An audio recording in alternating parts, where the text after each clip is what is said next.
So we have our first international guest, an American who came to great attention during 2020 after the police killing of George Floyd, when everything blew up and Black Lives Matter became an international event. I'm very glad to have you here, Coleman Hughes, and to present you. You are an author, you're a scholar, you're also a musician, and you have podcast. And is there anything that I missed in my presentation? That's perfect. Thank you. You're coming to Sweden, and this is a Swedish show that we do. And we're very happy to have you here. And you're going to go to Gothenburg to release your book in Swedish. And in Swedish, it's called Colorblind. But in America, it's The End of Race Politics, Arguments for a Colorblind America. So could you just give me a little bit of context and the background to why you wrote this book?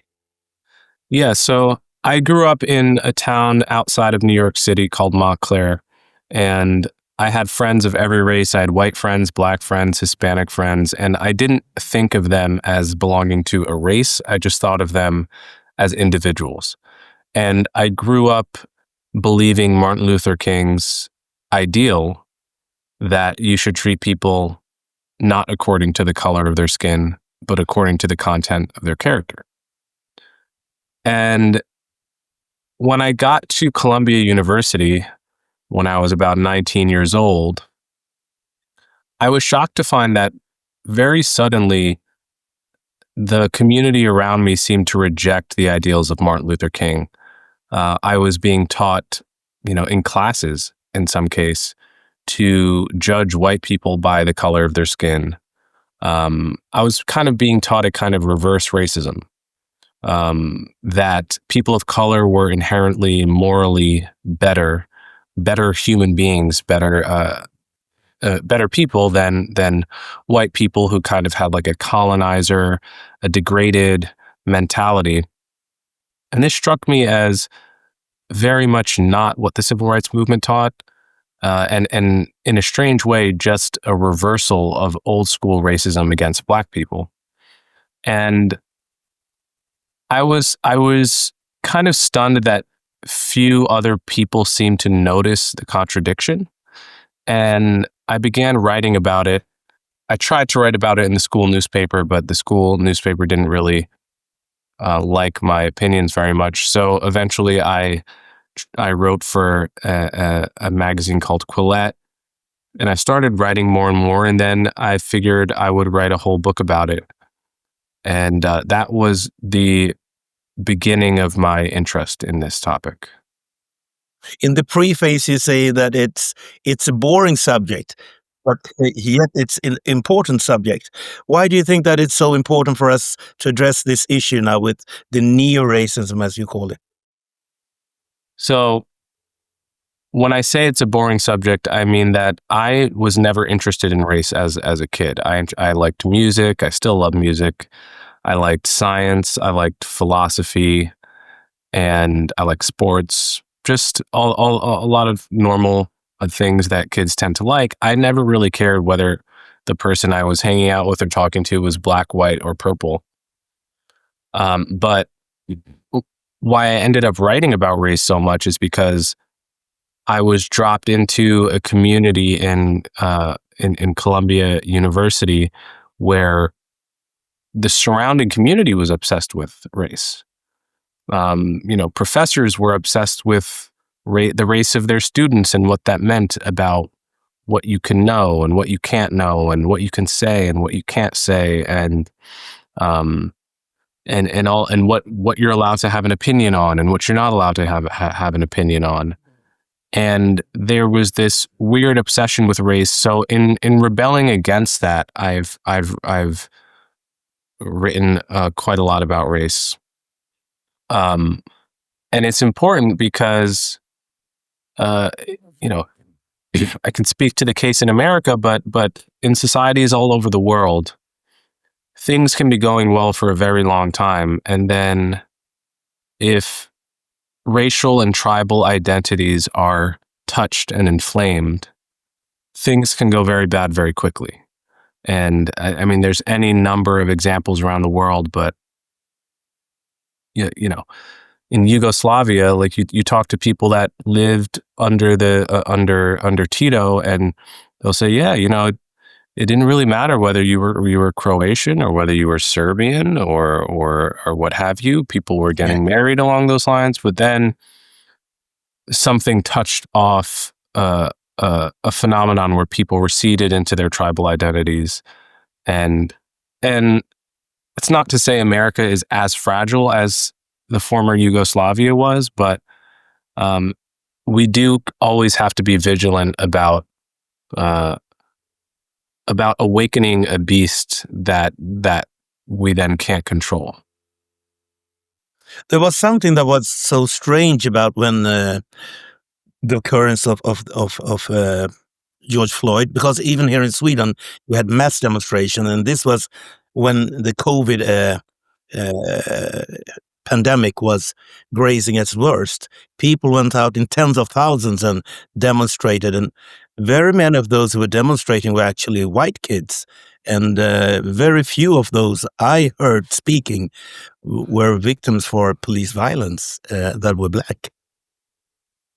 Yeah, I mean, I could ask you about that. Why do you think it touched such a nerve in places as far afield as Sweden and even Taiwan and in Seoul and South Korea and Japan? I mean, what do you think about that? Maybe it was an easy access to be a do-right person. The division between whites and black is so obvious when you just look at the optics.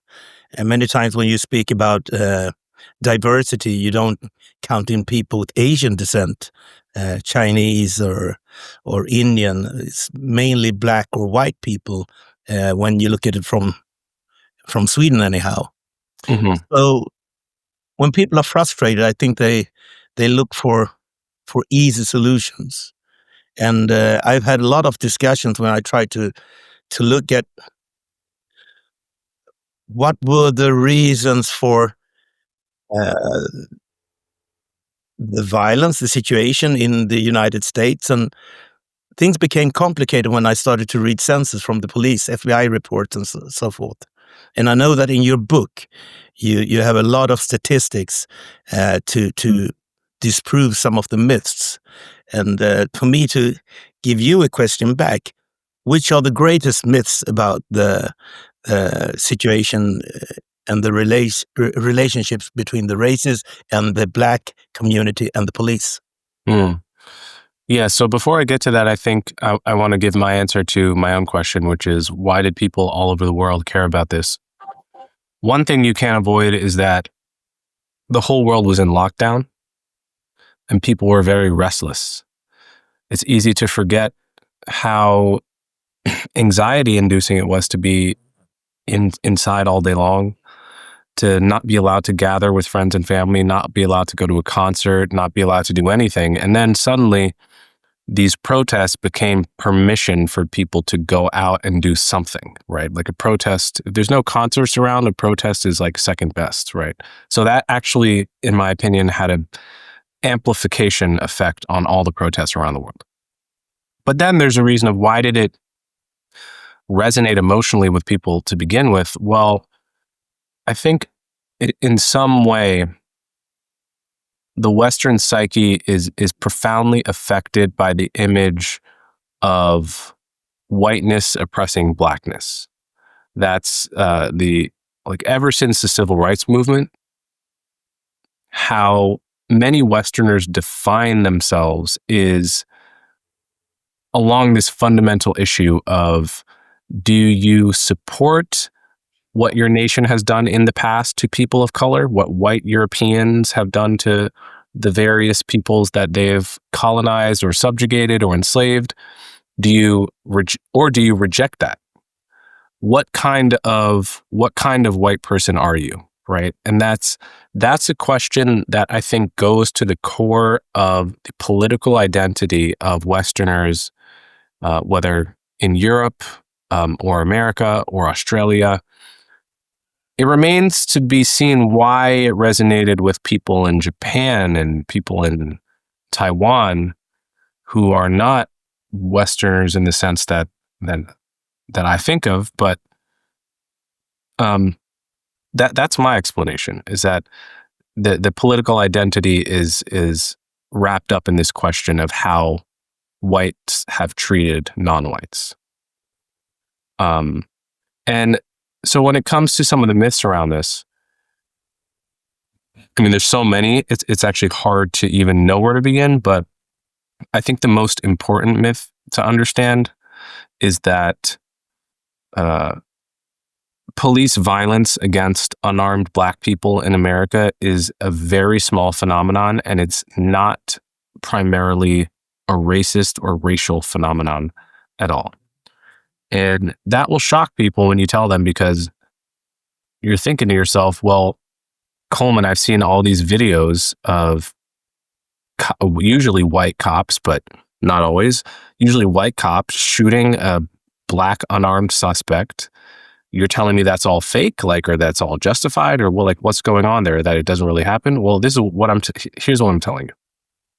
We have pretty decent data on this ever since 2014, ever since the Black Lives Matter movement really got going. Every year, the police shoot in America roughly around 1,000 people. Okay. 90% of those people, like 900 or more of those people, were armed at the time that they were shot. They had guns, they were armed and dangerous, and that's why they got shot by the police. Of the remaining 10% or so, let's call it, in any given year, it could be like 50 to 100 people that are unarmed and shot by the police. Usually about something like 40% of those people are white. So unarmed, several dozen unarmed white people get killed by the cops every single year. And the only reason you haven't heard of it is because the national media doesn't report it.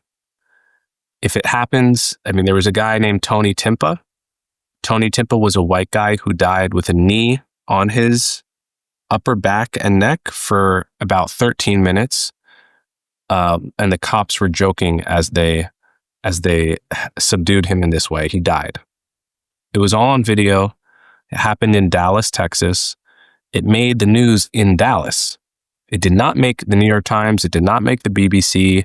It did not make any news organization that would have caused people in Sweden to see it, or even people in most of America. This happens once every 2 weeks. Once every 2 weeks, some Is it white because guys. it doesn't sell, or what is the reason for not portraying it? Yeah, I think it doesn't tap into the psyche of an American audience. An American audience is violently attuned to the possibility of a white person oppressing a Black person. This is core to especially liberals, to our political sense of ourselves. It's almost, I mean, in some way, a liberal is defined in America as someone that is on the correct side of the country's racist past. And so the image of a white officer on top of a Black suspect it ignites something passionate in an American audience, which is not ignited by the image of, say, a Black officer on a white suspect, or a white officer subduing a white suspect, or a Black officer subduing a Black suspect. Every permutation of this happens all the time, to say nothing of Asians and Hispanics and all the other races that we have in America. So, yeah, roughly half of these unarmed shootings are of white people every year, and Black people in America, at 13% of the population, probably account for something more like 40% of the unarmed people that get shot by cops. So it's a roughly equal number in whole terms, but even if you're thinking as a proportion, you have to take into account that the cops are not running into people like as they come in the census, right?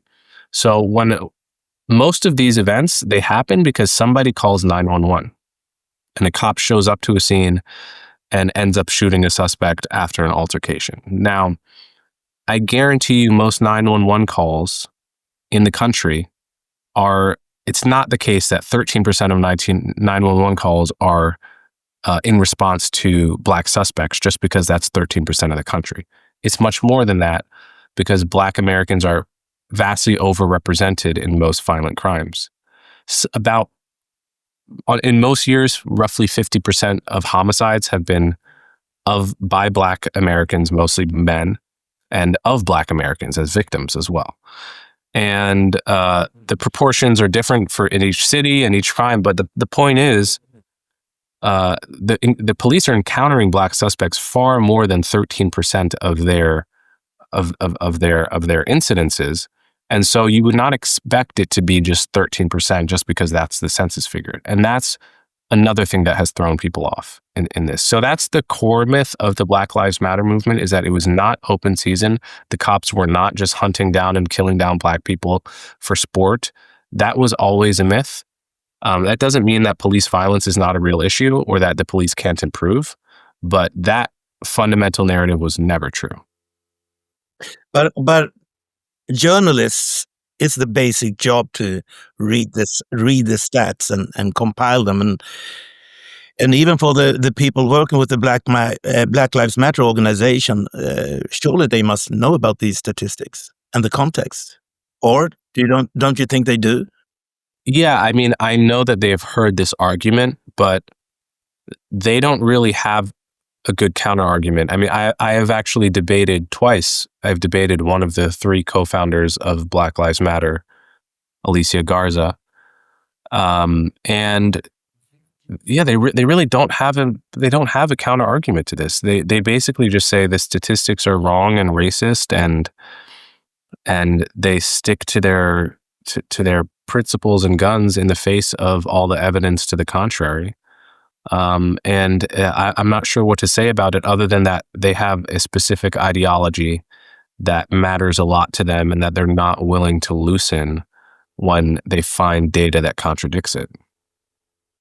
Violence and crime and drugs, they often follow poverty. But it doesn't have to do that, but it often does.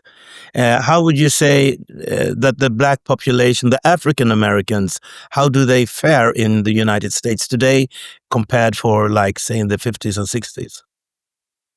So it depends what you measure.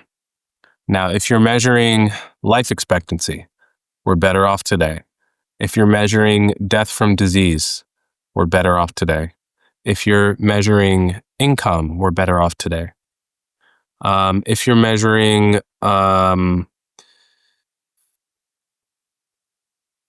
teenage births, I guess we're better off than 30 years ago. However, if you are measuring how many kids grow up in two-parent households with a father and a mother, we're worse off today than we were in 1960. And that's it's a very sad state of affairs, because you have kids growing up in neighborhoods where basically most of the fathers in the neighborhood are not in the home. And so inevitably the only people that, mothers are busy and overworked and don't play exactly the same role as a father does. So the people they look up to are basically the teenage boys on the block that are doing God knows what. Those become their idols and their heroes, and the cycle continues. And it's a very sad state of affairs that no one has figured out how to reverse on a national level. Some claim that this is the fault lies in the Great Society and the Moynihan report. Are you of that opinion? Yes, I'm aware of that opinion. The argument is that the Great Society program, launched by Lyndon B. Johnson in the 1960s, essentially the idea was to help poor people that needed help, right? A single mother, she doesn't have a father around to earn an income, so let's have the government come in, and if you are single, give you some money, some welfare money, on the side. Now, in order to do that, you have to verify who's single. And so you would have welfare auditors knocking on doors, going door to door, making sure that a woman actually who claims to be single and unmarried with kids actually is single, making sure there's no man in the house. And if there is no man in the house, then she gets money. But if there is a man in the house, she doesn't get money. So the incentive structure that created, and this was a point made by everyone from right-wing conservative scholars like Charles Murray to radical left-wing activists like the Black Power movement. They make this point in their book in the 1960s, Stokely Carmichael, that this created an incentive for women to stay single, for women to not get married, for women to, because basically if they get married, there's a monthly check they're getting that's going to stop coming if they get married. And what if you get married to a guy, but he's not the best guy? What if he's not as good as the monthly check that you're getting? He's not as stable, right? He could get fired. He could be no good, any number of things. And so, yeah, it's a very serious argument that has been made by scholars and by people who grew up in that situation that caused the unraveling of. So what are the numbers if you compare it to the early or mid 60s when this Lyndon B. Johnson reform took place? Do you have any numbers to quantify? So off the top of my head, these may not be exactly correct, but the rate of like marriages and children born out of wedlock fluctuated between like 5% and like 25% between the end of slavery and around 1950. Then after 1950, 1960, 70, we've gotten to the point today where it's like 65, 70%. So it's a huge change. And welfare plausibly contributed to it. It's very hard to know as a social scientist what caused what, but I don't think it's a crazy theory. A lot of very smart, informed scholars agree with it. The problem is that Bill Clinton reformed welfare partly because of this problem in the 90s, but the trend did not reverse because maybe it's easier to break things apart than it is to put them back together. But it's a very troublesome trend, and a lot of the social problems from drugs to crime are amplified. It becomes a part of the culture eventually. Yeah, doesn't it? Right. But it was well intended, and a lot of the things that you address in the book, they were well intended from the beginning. Just as affirmative action, for instance. I guess that the intentions were very good, but you are not that keen on affirmative action, are you? No, I'm not. I agree. The intentions of all these programs were good. The intentions are to help poor people. The intention of affirmative action was initially to repay African Americans for hundreds of years of exclusion through slavery and Jim Crow. It was initially called compensatory justice before they changed the name. But yeah, I mean, it's totally well-intentioned. I would have been tempted to support it in the 1960s. But ultimately, what it does is, it does a few things. One, if you're basically coming out and saying that you're going to get into this college or not because of the color of your skin, because of your race. You may get rejected because you're not Black. You may get accepted because you're Black. You're going to be hired because you are Black. First of all, it's precisely the opposite of what the civil rights movement was about. The entire civil rights movement was not about asking for affirmative action. That came later. It was about treating us equally. Just treating us equally. We're not asking for a leg up. We're asking for you to stop discriminating actively against us. We can't, on the one hand, say that it was a monstrous crime to discriminate against us and to not let us get into Harvard University because we're Black, and then turn around and say, well, we're actually going to do the same thing to other people. We're going to limit the number of Asians that get into Harvard because, well, we don't want that. We're going to make it so that being white is a penalty in college admissions. this kind of thing is precisely the reason why Black people were so righteously and rightly angered at Jim Crow, because telling someone they didn't get something because of something they had no control over, namely their race, is inherently infuriating. And so, in my view, it was always a short-sighted policy, and I think it's a good thing that we got rid of it. Although a lot of colleges are actually not complying with that, with the overturning of affirmative action. So in practice, it's still kind of around. But what? I'm a little bit curious, because when and why did this change from being a question about equality to be a question of reversing the roles? And what fed that? Is it a part of the woke, what should I say, movement as a whole, or what is basically the? Yeah, it's pre-woke. Basically, like from 1900, early 1900s, when the NAACP was founded, to 1965, when the Civil Rights Bill was passed, the whole civil rights movement, the mainstream civil rights movement, was united around wanting colorblind treatment and non-discrimination. And I go through example after example showing this in my book.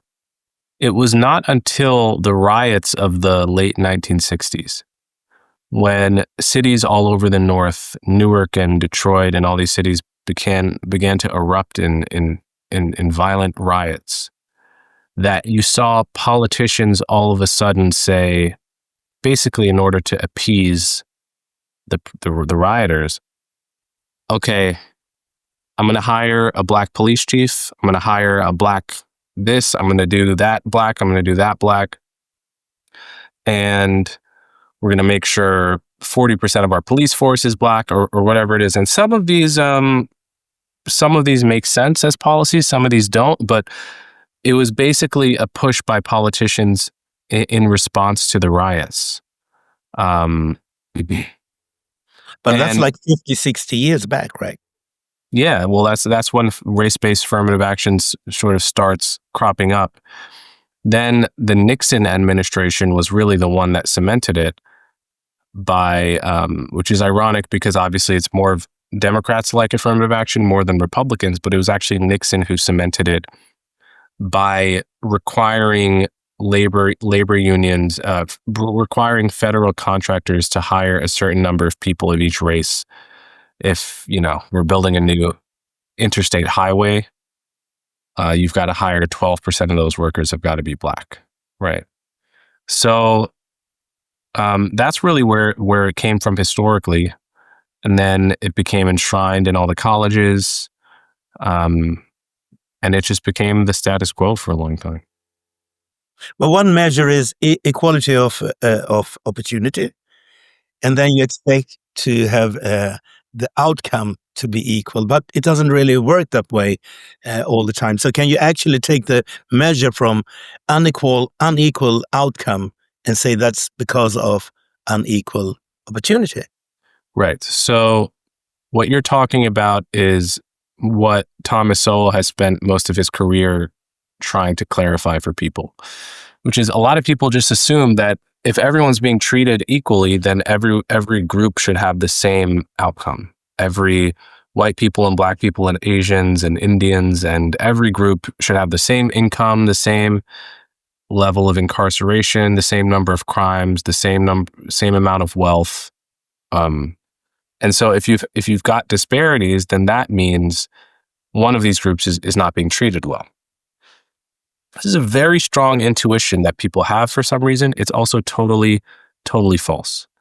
Because if you just look at, for instance, different ethnic groups within the same race, right? And I encourage people to go on Wikipedia and just look at this. Just look up household income by ethnic group. You will find that there is like an 80 cent on the dollar gap between white Americans of Russian descent and white Americans of French descent. I can't even tell those two people apart, much less discriminate in favor of one or the other. And yet, there's an income gap as big as the income gap between races as well. If you look, it's like, Pakistani Americans make 60 cents for every dollar an Indian American earns. I can't tell the difference between an Indian American and a Pakistani American. So it's clearly discrimination is not causing that massive, almost 2-to-1 income gap. There's a million other reasons why groups have different outcomes, different levels of education. I looked at that when it came to the SAT for British students. And when you looked at the West Indian population that was black, they were below the white average. But when you looked at the African, they were above the white British population. So we have it's a great example. So you can find these examples all day long, but they all point towards the same conclusion, which is that disparity is the norm in multi-ethnic societies because different groups are different in so many different ways. You can be different culturally. You can have different levels of education upon arriving in a country. You could have different cultural patterns of occupation. Different immigrants groups teach their children to go into different parts of the economy because people follow the crowd, right? And people follow the crowd and they teach their children what they know. And that differs from group to group as well. And so if you do live in a culturally diverse society, you can't expect everyone to be the same, nor can you expect everyone to achieve the same.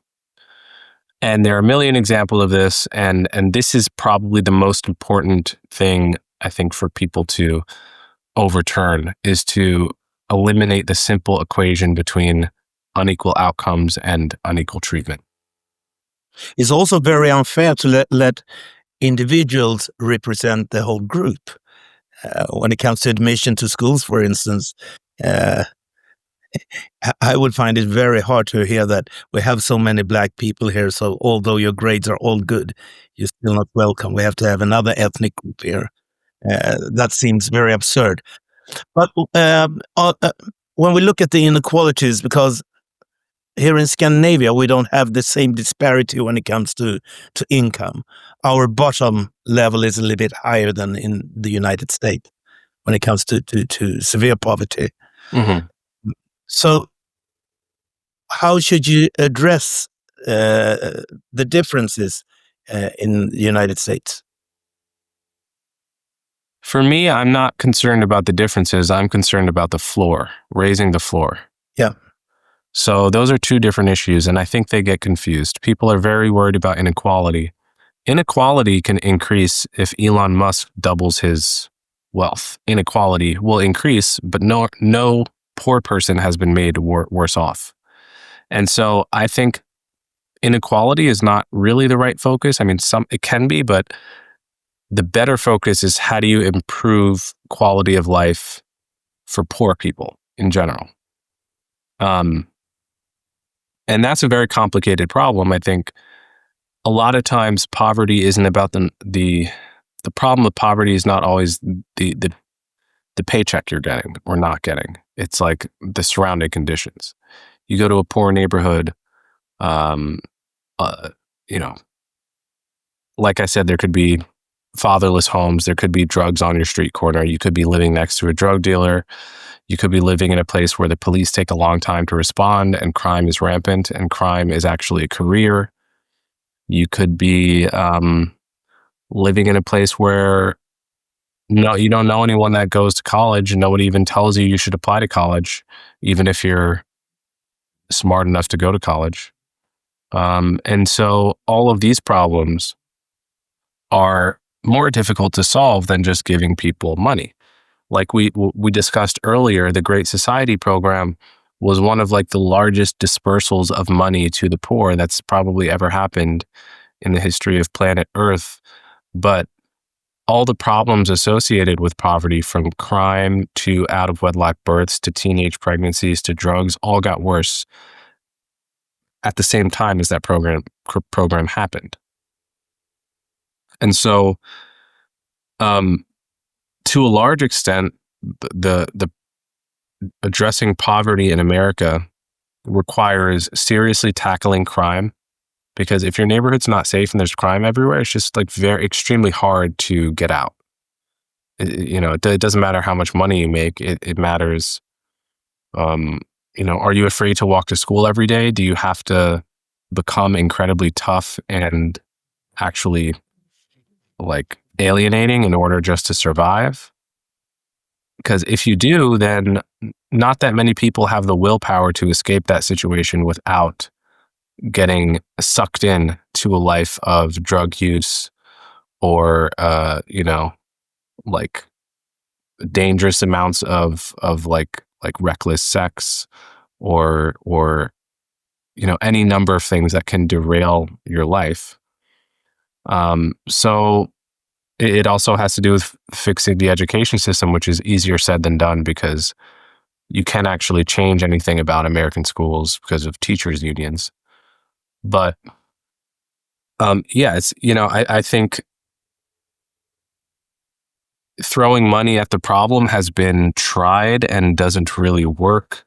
And I won't speak to the reality in Sweden because I don't know about it, but it's obviously a very different country. So I think, we have to focus on like the real problems associated with poverty that aren't just the number, the income that you make.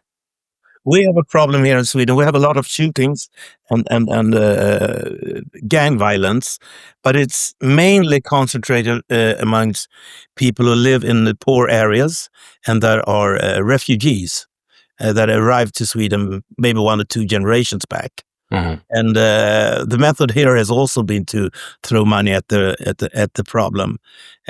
But we seem stuck. We are one of the worst countries in the whole of Europe when it comes to gangland shootings and stuff like that. Is that true? One big difference between the situation for the Afro-American population in the United States is that they've been living there for hundreds and hundreds of years. Mm-hmm. So the problem that we are struggling with, it's, what should I say, maybe like 30, 40 years old, and it's increased rapidly over the last 10, 15 years. It's been quite dire. So the root causes are a little bit different. But the difficulty in solving the problem seems to be the same, and it also seems to be culturally linked, because some ethnic groups that come, it's the upper class of people that have a good education, and they don't have the same problem to steer out of the poor areas and get on the feet and get along in life. Yeah. But this the project with your book and with your podcast and stuff, what kind of influence would you like the people say that you had if you look ahead 20 years? I'd love for people to say that I helped them think about tricky subjects and that I made complicated social problems seem clearer and simpler, and that hopefully I inspired them to think more deeply about the world beyond the kind of pat, simple framings that we so often hear when politics is involved. And one thing that I find, because I also work as a martial arts teacher, and what I try to reinforce with people, it's not to be victim of their own self-image. Mm-hmm.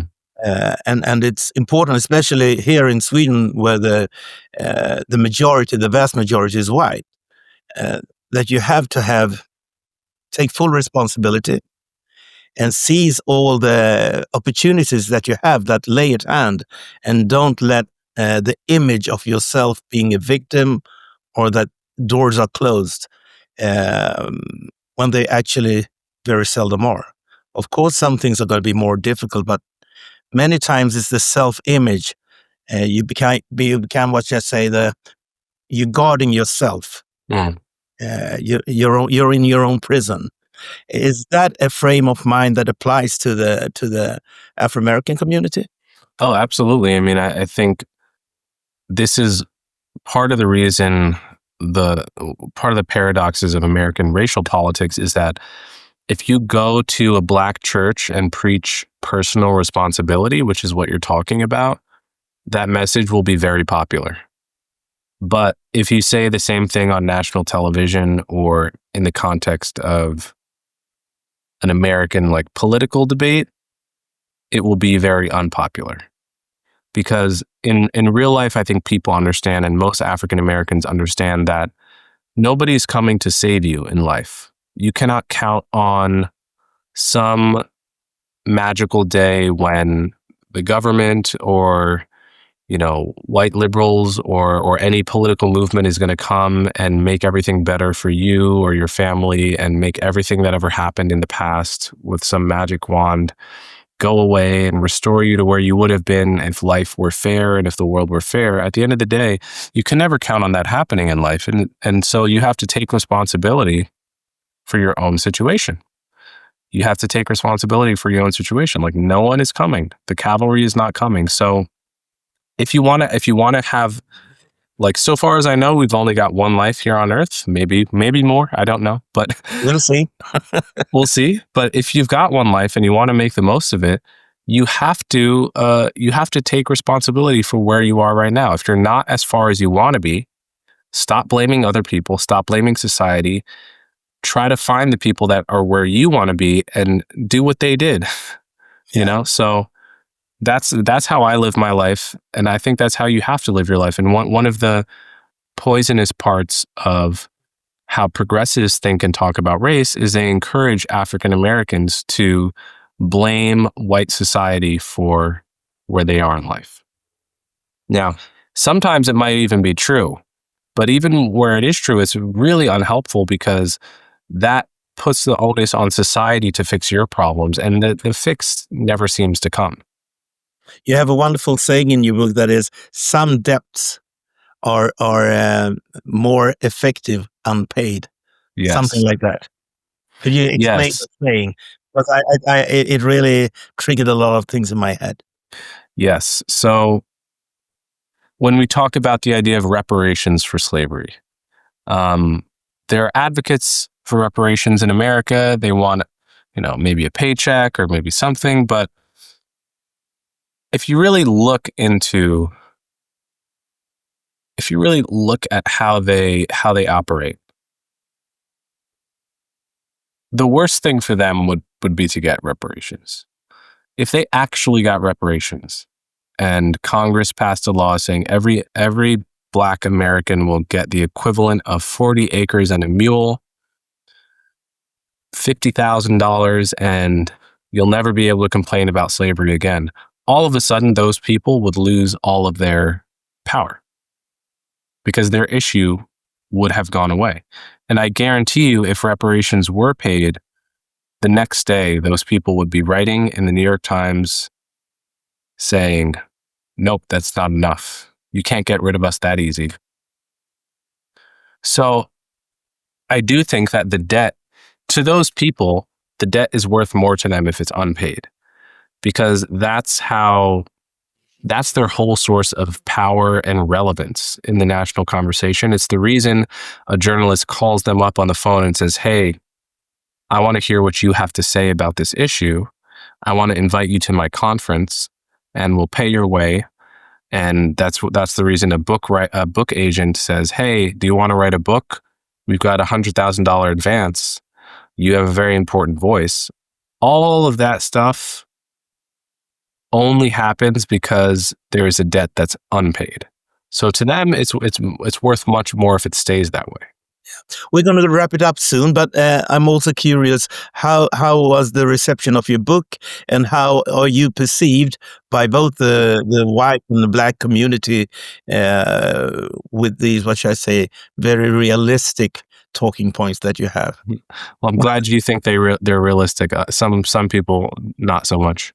My book was received pretty well. In fact, I think a lot of my prescriptions for ending race-conscious policies actually were implemented by the Trump administration and by wider society. So I think that indicates that a lot of people were... a lot of my positions are things that 60-70% of Americans actually agree with. It's just elites, party elites don't agree with it. So it's not that surprising to me that some of my policies were implemented, some of my suggestions, I guess. And, as always, there are people that hate me, there are people that love me, and everything in between, and I can live with that. That's a good final word for the people, the Swedish audience, because mainly it's going to be Swedes looking at this, and I'm happy if people from all over the world sees it as well.